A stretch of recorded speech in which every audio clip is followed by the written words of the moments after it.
Back to season 5, episode 1 of Wax Pro UNCUT. I'm Rachel. And I'm Erica. And we're going to do it all over again. We're going to are. start the podcast from the beginning, season 5. I just can't believe we did 4 full seasons. Neither can I. What did we talk about that? I don't know. Nothing, really. But what's interesting is when we were going back through our analytics, the episodes that we did the best, do you want to guess what the clips were? Where we were talking shit? Or About? Controversy? Yes, about? The gloves. Well, no, that.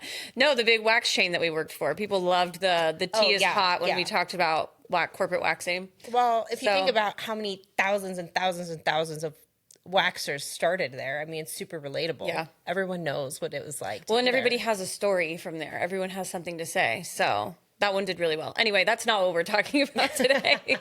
Nope, we're going to talk about other stuff. Yeah, we have a fun episode slated, but I just want to shout out Rachael. It's her birthday month. It's her my birthday birthday's month. Coming up in a few days. How Yes. do you feel? I feel fine. I can't believe I'm going to be over 35. This is 36 for me.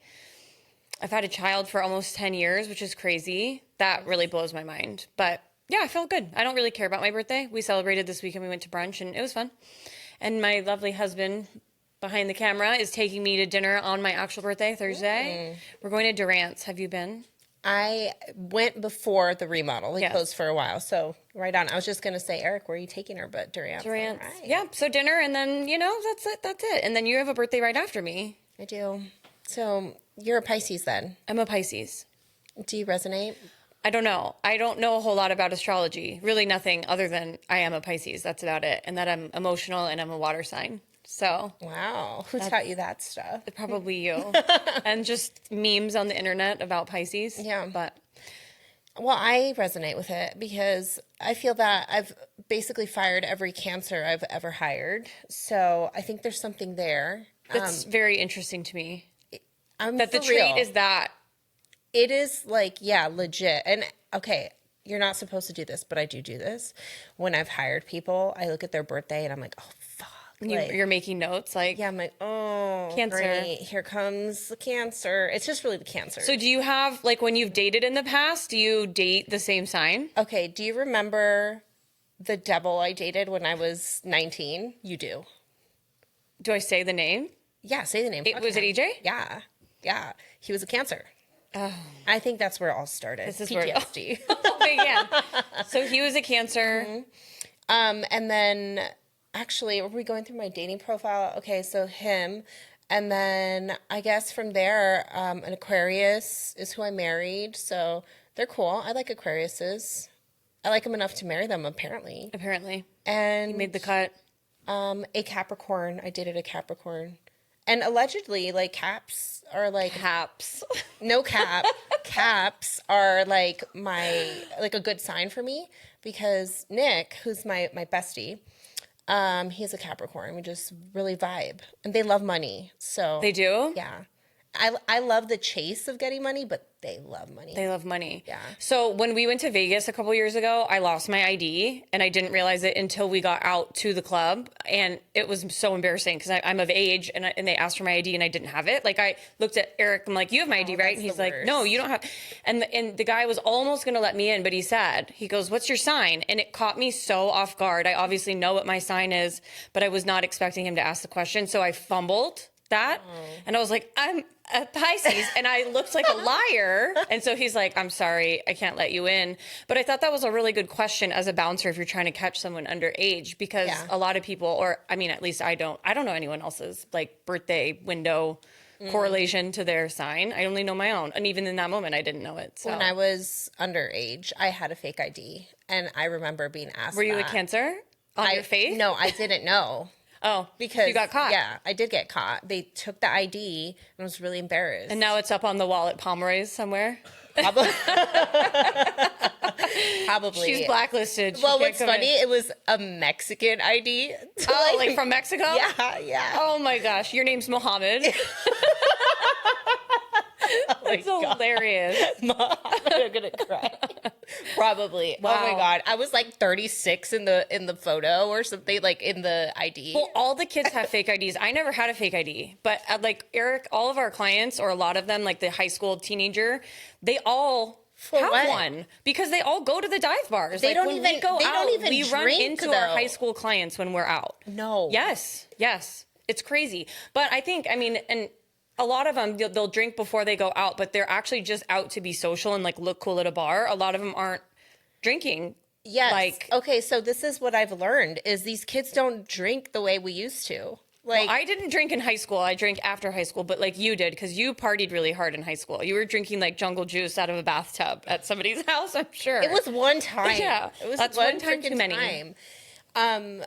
Wait, you didn't drink in high school? No, my I guess dad's here. I didn't drink in high school. No, I really didn't. I mean, I didn't drink until I was like almost 20. I didn't. I smoked weed in high school. Wait but a that was minute. it. That's when we started hanging out. It was you. It was you. all along. Anyway, yeah. Yeah, good We digress. times. All right, so hate cancers and underage kids Have IDs. IDs. Everyone has them. Know your sign. Know your sign. Great. So today's episode is actually all around products and brands. We have questions from our viewers around mostly product. So we're going to get right into it. I've got all the questions set up for us here. Number one, what kind of wax should I be using for quality that's not going to break the bank? I think it's a very layered question. There's so many brands now, and I want to. So we obviously worked for the waxing chain for years, and so I was so used to using that wax that when I left and went solo, I searched and searched to find a wax that was exactly like the waxing chain wax, because it was my comfort zone. And I used Baradin for years, I probably 6 years, and I did not try any. Like, I tried a few things to try to find what was like EWC, and then ultimately ended up with Baradin, which, looking back to me, is comical now that how much wax and how many different waxes I use for Wax Pro, for product reviews, for brand deals. And now my waxing portfolio is so complex, where before I used the same thing forever. And there's so much out there. And I think waxers are really probably scared because it's expensive, right? It's expensive to like buy something you don't like, buy something your clients don't like. And so the investment initially feels intimidating. But now that we've started to use all of these waxes from all these different companies, you can really tell what is worth the money, what's not, what's good enough. I mean, there's so much out there. It's wild. Yeah. And now we have like our non-negotiables. Like for me, it's dry time, it's elasticity, it's if it cracks or breaks, like initially it's right out, like it's a no. Price point matters, but at what cost? Yeah. I think you can speak more to like the price involved in your bottom line. Right. Like, make no mistake, we're running a business, so profitability is top of mind for sure. But I think my mindset's matured a little bit in terms of cost per pound, because before, like, that's all I would really look at as cost per pound. And I would sometimes, I guess, I don't want to say use less quality because it was cheaper, but you could overlook some things when it's like a really good deal. But now the way I feel is you get what you pay for, right? And that literally comes with trial and error. I also feel that you use more product when you are using cheaper wax, and you don't really notice it at the time. But if you intentionally start measuring how much wax you're going through and how many clients you're seeing, and you compare it to a quality wax that might be a higher price point, it ends up being about the same because you're using more product on the cheaper wax than the quality wax. So, I mean, just because initially the price tag looks intimidating, like you said, doesn't necessarily mean that you can't have a good profit margin. Totally. So, as of late, I think we both love the same wax brand that we've just recently cracked into. Say her name. You specifically, Bush Balm. We love Bush Balm. So good. I think that's probably the next, up and coming wax formula. I agree. I think Bush Balm's about to take over. They're already taking over. They were so generous a couple months ago, like 6 months ago now, that they reached out and wanted to send us a PR package. And I had seen them on social media, and their social media is beautiful. I like what they stand for. It's all women, etc. And so when they reached out to send us product, I'm like, of course we're going to try it. It blew my socks off. I thought you were going to say something blew my else. wig back. It was I was like, what is amazing. she going to say there? No, it really honestly is such high quality, and Right. it's the price point is higher if you're paying full retail price for it than what we're used to. But again, when you talk about the quality of the wax and the service you're able to give with the quality of the wax, like I used a third of the amount probably. I wasn't going over second passes. I did a full leg in one strip at a time, not needing to do reverse or repeat strips or cleanup strips. I mean, that's unheard of. Yeah. That doesn't happen. Right. And I think it's just the consistency. yeah. It just stays the same all the way consistency through. of Bush Bomb's product, like that's what I was telling you. That was the number one thing. The temperature, like regulated. Wow, my pot went from full to mid to almost empty, and I wasn't adjusting the temperature ever. Which you always are doing that. You know, that's how it works. It's like your pot gets lower and you have to turn it down. No, like it maintained its temperature so well. I wasn't mixing it, wasn't caking around the sides. Like it really blew my mind. So Right. Yeah. So Bush Balm, like most wax brands, you know, they have their pro line and then they have their, you know, I guess retail. What do they call it? Civilian line. Right. Yeah. So make sure that you do apply to any of these wax brands pro programs. I think Bush Bombs is called Bush Bomb Pro, right? So you could get a better price point, and then you get like loyalty points, etc. Like you get credit for referring people. So definitely take advantage of that. Every penny counts. Every dollar matters. So the question was, what should I be using for quality that's not going to break the bank? I mean, we can't tell you use X, but try a few different formulas. Don't just settle for one, because you might be losing out on really good quality. Well, I think it's a great product to start with because it's a one-stop shop. Like that is one of the reasons why we love it so much. They have a full retail line and their pro professional products, and their wax is so great. And I think this is funny. Like Facebook groups are almost no longer, you know, Absolutely. Are you still on Facebook? I am so. Okay, so am I. But we're millennials, of course. We're on yeah. Facebook. But I'm part of a esthetician Facebook group, and one of the things that I saw recently, someone had asked, "Okay, girls, like, what are we using in our suites these days? Like, what products are we loving?" And there were 98 comments, and almost every single one was Bush Balm, Bush Balm, Bush Balm, Bush Balm. If you haven't tried it, you need to. Once you try it, you're gonna love it. Once you try it, you're never gonna need anything else. And I'm like, yeah, no, they definitely know what they're doing. Once you try the wax, it's hard to use anything else. Yeah, so for sure. So again, you get what you pay for. So make some notes on that. Our next question, is it bad that I just order everything from Amazon? I think there's other ways that you can do it. Like I also order everything on Amazon because of the convenience. Like they've really built their business around that. They know that we will wait till the last minute to order things and we need it tomorrow and then capitalize on that. So I think, no, it's not, but there are other options and things that you can do to, I don't know, make your money go further, get the better deal, save money in your wax suite. Right. I think I've given this tip before, but McKesson and Medline, they are typically hospital, sterile type of supply chain places. Medical supplies, Medical supplies. I'm forgetting words. I'm joking out. It's fine.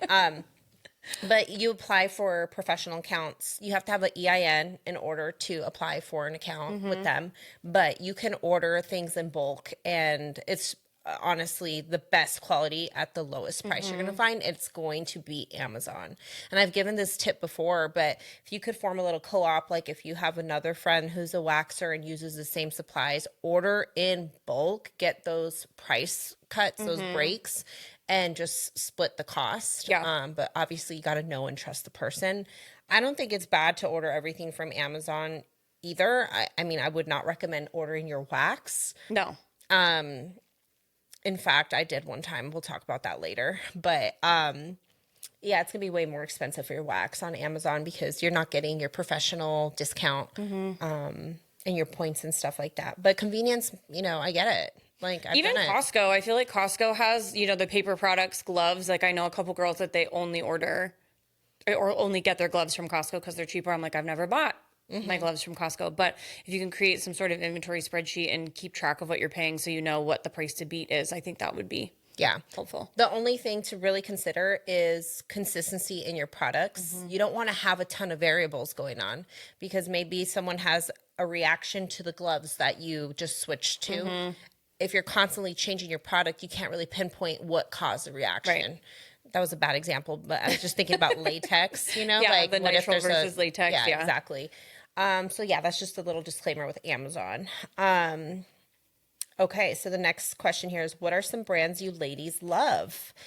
All right, let's take it from the top. Some brands that we love. Well, I feel like we just talked about Bush Balm a lot. We love Bush Balm. We do. What's another brand? Retail wise, I love Fur Oil. Like Fur Oil and all of their products are phenomenal. Our clients really like them too. That's a one that I know a lot of girls will retail. yeah.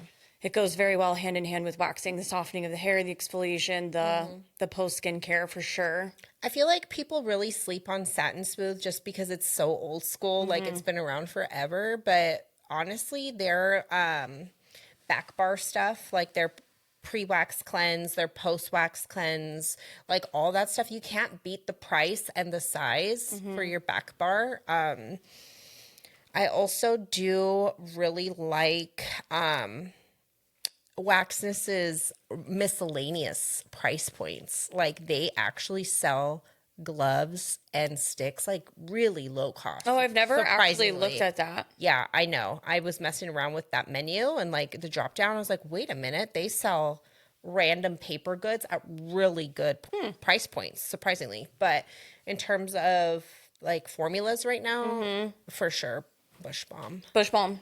Yeah. Yeah, and we love Messire too. I mean, Messire has a couple that we've tried a few wax of theirs that we don't like, and then we've had some that we love, like the Boy Mademoiselle Boy Toy. I could use, yeah, Boy Toy is awesome. Yeah. So Specifically, Boy Toy is really good on like coarse, really coarse hair.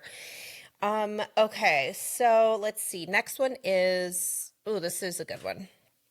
I don't want to retail because I don't want to come off salesy. Do you ladies have any tips? I don't. I am not the retail girl, but you do, I'm sure. Okay, well, there's a couple of things with that. Like the first is it does not feel salesy if you believe in it. Right. And this is true for any like sales organization. You know, you don't want to feel like a scumbag selling something, right? That's going to make it really hard to sell. So you have to love the products that you are retailing and believe in them, and you have to use them. That's the key thing.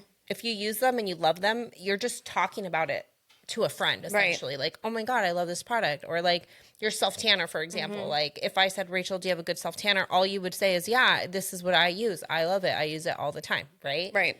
It should be the same way in your wax suite. Like, oh, I have these really bad ingrown hairs. Oh, girl, you need to get on this specific product, right? And here's why.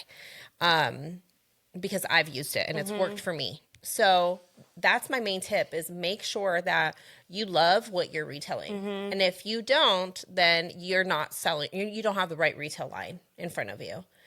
Another thing with just sales in general is like, that's crazy. Being salesy is crazy. Like it's an excuse that every single employee I've ever had has told me.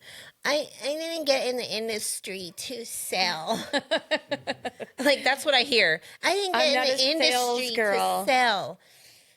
That is fucking crazy to me. Like you are in business. What do you mean that you don't want to sell anything? You're selling yourself right now.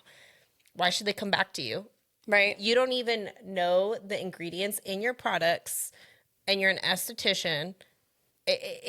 It's crazy. It's just an excuse. And we do this all the time. I'm not talking like poorly against us, but I will say that women in sales do it the most. Yeah. Because we create these narratives in our heads that like, oh, my client can't afford that. She just told me she's in the middle of a divorce and she's going through a lot of stress. And we create these stupid narratives in our heads when the truth of the matter is that you are scared of rejection. You don't want to hear no.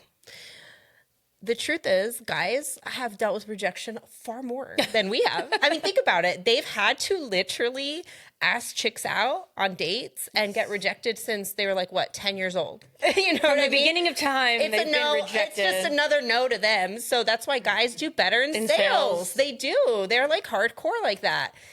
And that's why I do good in sales. Yeah, you're fine. Because I don't mind. Yeah, no, the I think you're onto something for sure. I mean, that's probably the number one reason why I don't retail anything. I for sure do that. I love to make up a narrative in my head where you're right. I'm like, well, she just said that they're doing all these trips. And like, I can't tell her that she needs to buy this $30 thing. I recall the days where I'd be like, Rachel, your retail sucks. I'm like, too bad. Fire me then. And you little shit. Can you imagine? I used to have one-on-ones with her. And she's like, yeah, I know, I'm not selling. I'm like, but what's my pre-book at? Yeah. My pre-book was like 94. And so then you left shit. me alone. But I get it. I think, yes, the excuses for sure. People can talk, you can talk yourself out of it left and right about telling people about product. But when you have something that you stand behind and you love, it sells itself. What is the most recent retail line that you've tried? That I've tried personally? Yeah. Like for skincare, for waxing.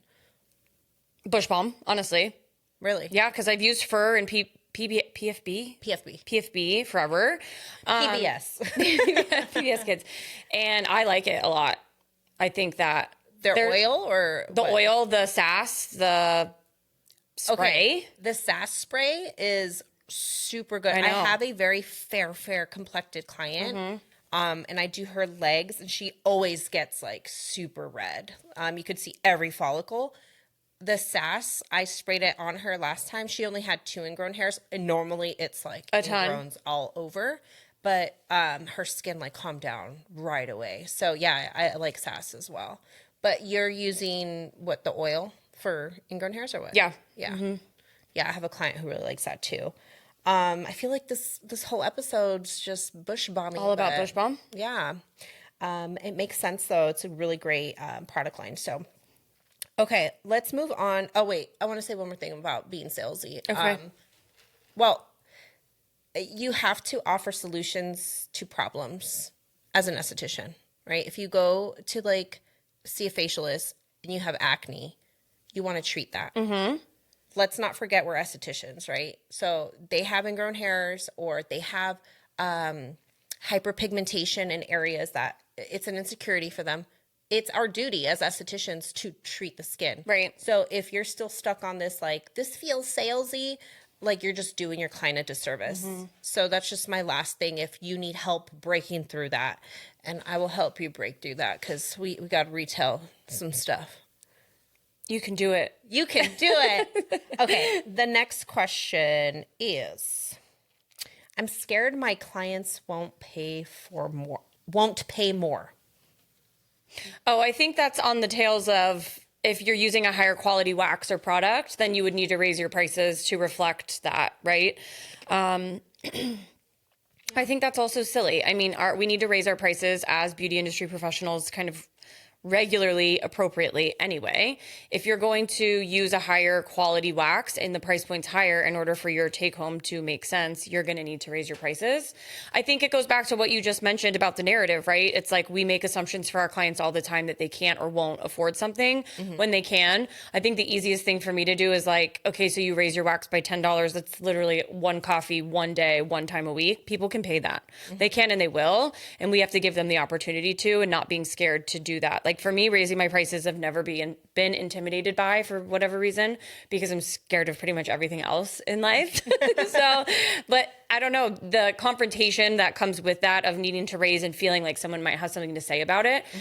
I mean, they'll know, like your wax and your service and your client experience will speak for itself. When they try this wax and be like, oh, because make no mistake, they will mention it in their service of like, what are you using? Like all of my clients, now that I've been trying so many different things, they will give me feedback as we go of like, I love this one. I don't like this one. What are you using? I love that. And that was the feedback I got from Bush Balm.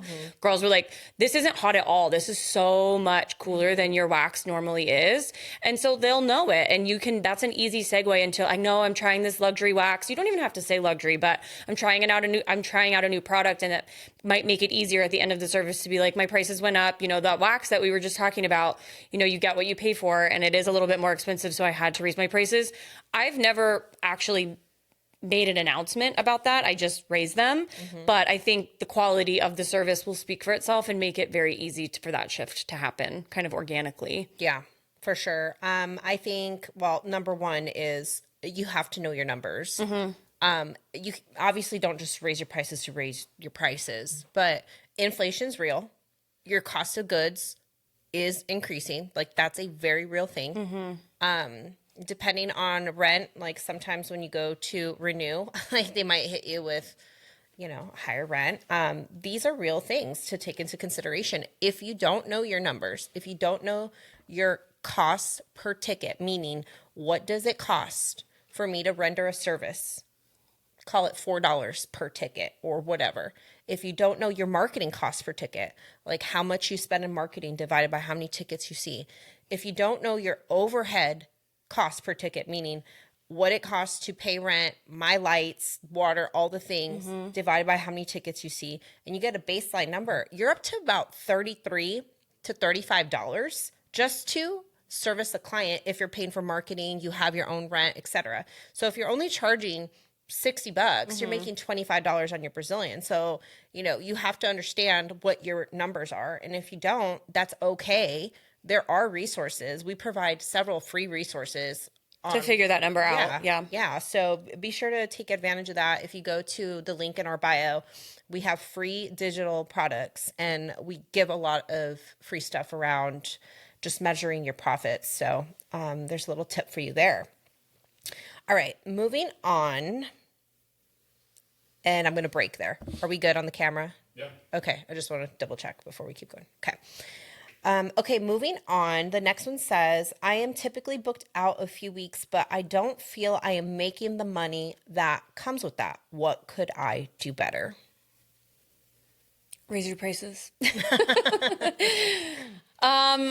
What are your cancellation, no-show, late policies looking like? I mean, if you're booked out, that doesn't mean anything unless you have real people in the door that you get to service. I know I'm a huge softie with my policies because, again, I feel bad. I'm really lenient and I don't like to... what's the word? I'm like, enforce my policies, but I've started to with a few clients. I mean, there are your routine people that will abuse the late and reschedule. And the biggest one for me that drives me nuts that I've just flat out started telling people of like, hey, when you cancel on me last minute, I can't fill the spot. And like, you're taking money out of my pocket when I can't put someone in your place. So if you booked a full leg, underarm, eyebrow, and you took up an hour of my day and you still come in, but you don't want to do your legs, like I was relying on that $95 in that spot and I can't put anyone in it in real time. When you cancel on me, like that is still a cancellation. And I don't think people realize that. And so I think just educating our clients on what they're actually doing to our books, because they're most of the time our friends, right? Like if we can talk to them in a way that's like eye-opening, then they, like the one lady that did it to me all the time, I was like, just so you know, like it, I mean, I didn't say, you really screw me when you do that. She's never done it again. She was like, oh my gosh. Yeah, no, of course. So yeah, I think making sure that you're enforcing your policies, that your books might look full. Are they actually full? Are these people really coming in?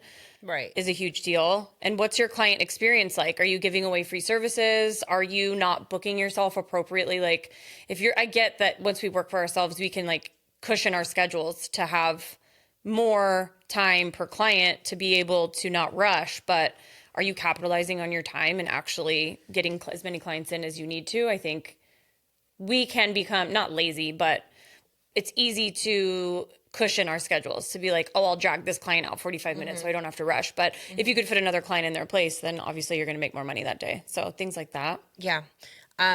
Well, what you're saying essentially is there's a difference between pre-book and show rate. Those Right. are two different things. So if you're really good at pre-booking your clients, but they're not actually coming in, I mean, that means you're not making money. So there's that aspect. So one solution is having some sort of loyalty program for, you get points for pre-booking, but you also get points for coming in for that appointment, maybe double the points if you come in for the actual appointment without rescheduling. Well, and I think the pre-book conversation too is interesting because it's ingrained in us, right? From most of us working at the wax chain, because it was a metric we needed to meet in order to succeed in bonus and all of that. But I have clients now, I don't even offer because I know they'll reschedule on me every single time. So what is the point of pushing a pre-book on someone you know is going to ultimately cancel? And so I have the people that I'm like, you like to text me, right? Make sure that you're giving me at least 2 weeks notice or a week notice. I mean, I still book in increments of 15 minutes, so I can fit a client in pretty much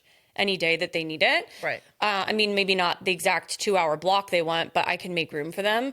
So I definitely have eased up on the pre-book push since working for myself, because I keep a log. Like, there's a lot of people that just don't know their schedule. So I'm like, okay, these are my in 3 weeks. I'm going to call these people. And I do call them. I'll text them and be like, where you at? Hey, what's going on here? I know you didn't shave and start over kind of thing. So that's a good point there. So like pre-booking doesn't mean you're going to actually see them and take money. Just stay on top of your clients. You got to know your clients. The other thing too is like if you're booked out and you feel like you're not making money, let's say they all do show, like you're pre-booked 3 weeks and they all do show and you still feel like you're not making money, then revisit a few minutes ago in the episode when we were talking about knowing your numbers, your costs per service, your costs per good. So that would be my advice, is you just don't know your numbers. All right. I am a new waxer. What are some brand and product red flags I should be aware of? Let's start with green flags. Okay. Let's be positive. So let's flip the answer here. So green flags would be brand reputation. Yeah. That's really important. Which never mattered to us really until we started Wax Pro, and now we've worked so intimately with these brands, but it matters to us now. There's some we will never work with again, and others that we love, even if their wax isn't our favorite. And then the one, obviously, that they do both. They check all the boxes. So it's just hard when your reputation is not great. Word of mouth is very powerful. So if you don't give me a great service or me a great experience with your wax, then I tell Erica, and then Erica and I talk about it on a podcast. And it can be very, I don't know, not dangerous, but word of mouth. Like we'll tell our clients like, oh, we switched wax because of X, Y, and Z. We did an in-person training. Another girl had a story about a wax. And then in that room in real time, now 15 people heard a story about why she'll never work with this brand or order this wax. And so you just have to remember like reputation and is means a lot, I think. So the green flag is reputation. And I mean, the red flag is negative reviews. Like they matter. Someone took time out of their day to literally leave a review. Like people don't even have time to do a thumbs up on a text message sometimes. And this person logged in, wrote something meaningful, and posted it for the world to see. I mean, there's some weight there for sure. So look at the reviews, and even if like they have great quality, let's say products, if their customer service is what's being like knocked on reviews, be aware, like that's who you're getting into business with essentially. If you have a future problem with an order and you already know from the reviews that they have terrible customer service, like be aware, do your due diligence of researching all of the brands that you're going to be using in your suite. I think the reviews, I have mixed reviews on the reviews because I think that lots of times people will only log in to write a negative review. It's very rare people will go on and write a positive review. And so I would encourage everyone watching this to listen and go write a positive, nice review for a brand or company or experience you had, because we all like to complain and it's so much easier to log in and talk shit about something that pissed you off in the moment. Right. But it's very rare that we stop and be like, wow, that service was fantastic. I really need to go. I really need to go tell the world that it was great. Yeah. But we were laughing because we each wrote a review recently, had different experiences, not even waxing related. Well, I ordered us a banner from AZ Banners, this like company in Tempe. I wrote a review a year and a half. When did we order that banner? 2 years ago? And Bill, shout out Bill at AZ Banners. He was like the best customer service. He got it done fast. Then there was an issue. He fixed it. He didn't make me pay, so I picked up all these issues, or not issues, all of these things that he did that made me then go back, and we just ordered another banner for him. I went on and I wrote a review. He personally emailed me and thanked me for my review. And now every like other week I get a notification from Google that my review has reached a different benchmark on Google. Yeah. They're like, 600 people have liked your review. And I'm like, I did that for AZ Banners. And then you did the same thing for a gym, right? You wrote like some random review years ago for a gym, and all these people, because you can mark like, was this review helpful? Or like you can comment. I'm like famous on that gym. So they're like, random. thank you for your experience. But it matters. And so I think a lot of times when you're reading these reviews, like you need to use your best judgment as well, because people can be really nasty. And I think there are people on the internet who have weaponized reviews to take a company down and maybe portray a untrue experience in order to damage their reputation. So it can be hit or miss there. So when you're reading these reviews, like, are there a bunch of negative reviews? Are there one negative review? I mean, there's common characteristics and traits, right? Yeah, If you're it's looking like for themes. bad. They never called me back. They didn't email me back. They wouldn't refund me. Like, yes, I would not purchase from this company. But if it's one person with a unique, isolated experience of, I hated this product because, I'm like, okay, I feel like you're the issue, not the product. So Right. No, 100%. Next one is, what's the dumbest or worst product you ever bought? in terms of waxing, They didn't specify, so that opens it up for a lot. gosh, we can talk about anything. I mean, I order dumb shit all the time. What's Eric the can probably dumbest? attest to that. Well, no, I just get really suckered into like Instagram ads. Do you? So Actually, I'm not surprised. No, I am not No, when surprised. we were at the IECSC over the summer last year, when we went to the hair, it was the Vegas one. Vegas Yeah, show, yeah. and I got suckered into some. Like, all it takes is someone to say hi to Rachel. And she's No, like, they just have "Hi." to make eye contact. Yeah, with she me. feels bad walking away, and I'm like, "Fuck you, guy!" And she's like, I'm like, "Oh "But he no, I smiled." have to spend $200 I with them can't. now." Well, they did my hair. Like, they styled my whole head of hair, and I just felt obligated. I know. And like, it was a hot tool that's supposed to like use red light therapy to heat it instead of actual heat. Okay, and how many It's times have you used it, Rachel? I've never opened know. it. I know.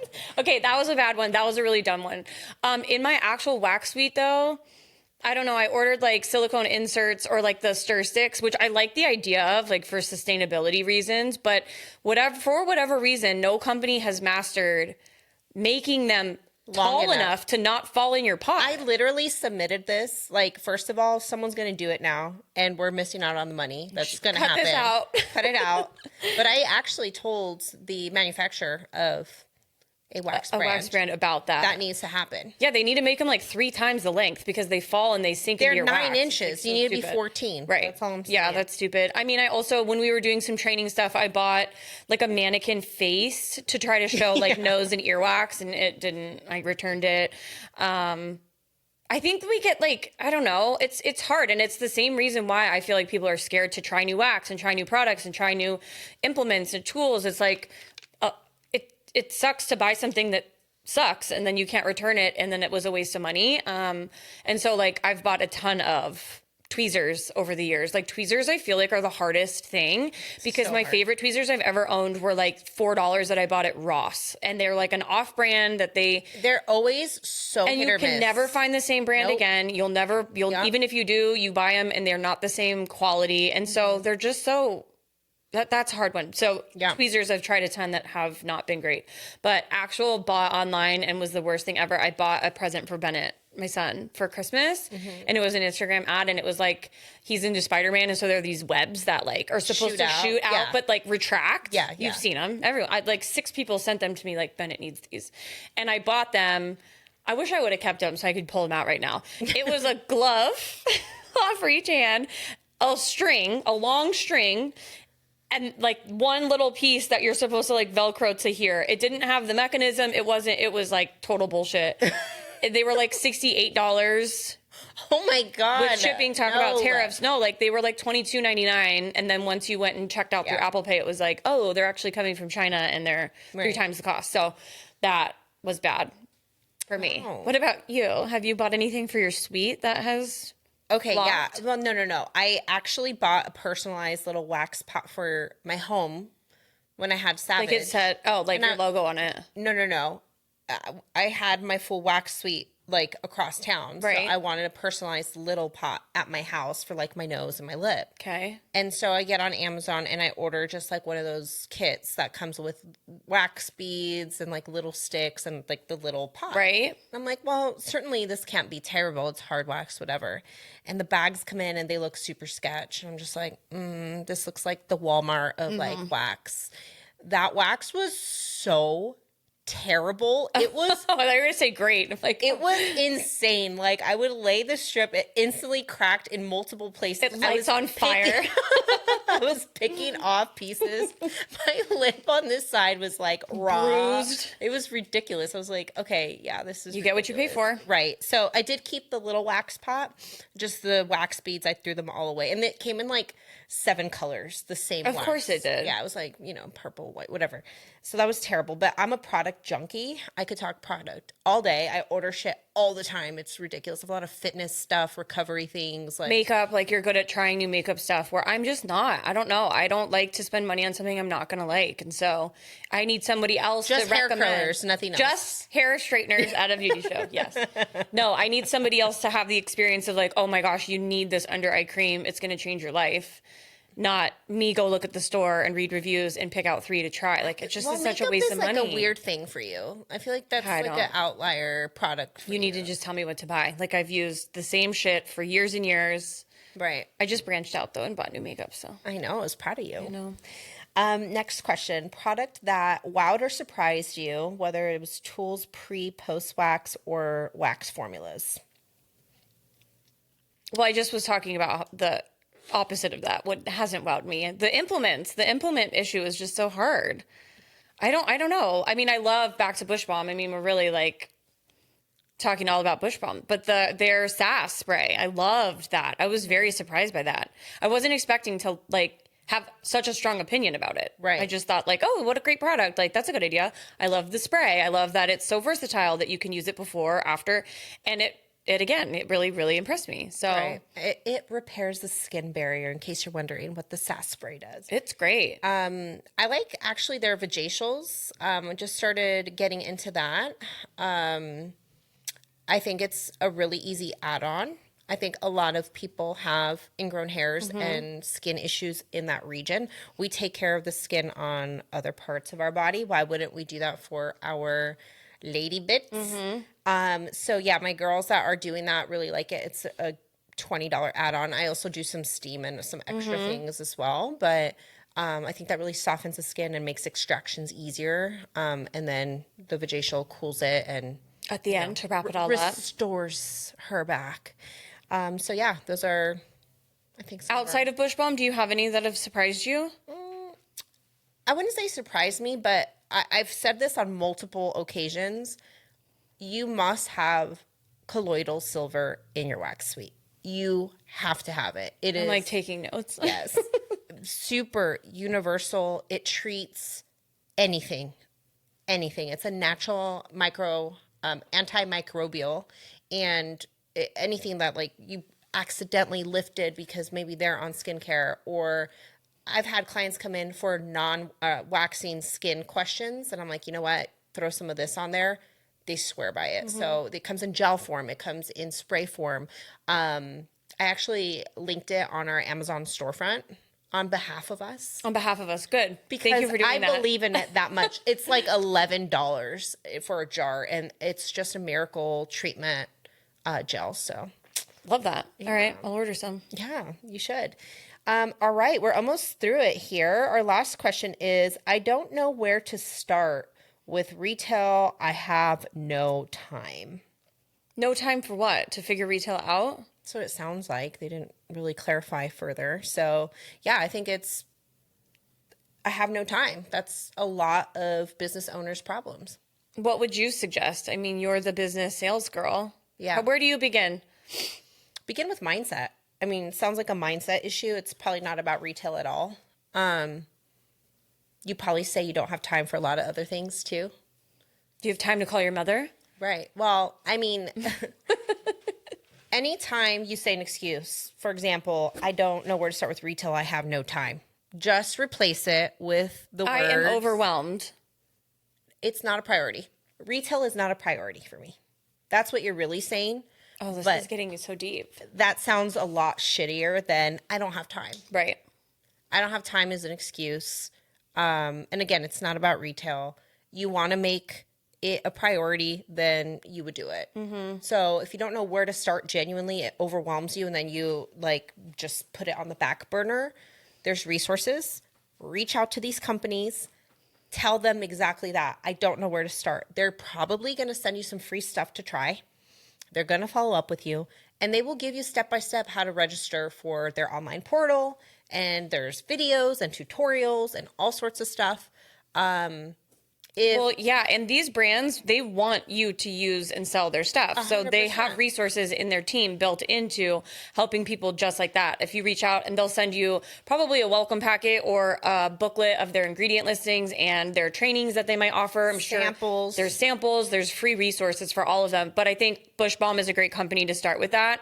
You could do that with any of the wax brands. Really, any wax brand that you're currently using, you could reach out and ask on the behalf of their company what they offer in terms of aftercare. Yep. But outside of just the wax brands, I mean, there's a ton. We've talked about Fur Oil. Like, you just have to pick a brand, reach out, learn all about it, and start, I would say. Right. Also, just knowing what you could potentially make on it will maybe change your mindset around prioritizing retail. Like, oh, I could take home an extra $2,000 a month just by retailing products in suite versus sending them to go find their own product. I mean, that's crazy. An extra $24,000 a year just for putting in the work. So again, make it a priority if you want to make more money. Make it a priority if you want to change, whatever behavior you're using, I don't have time as an excuse for.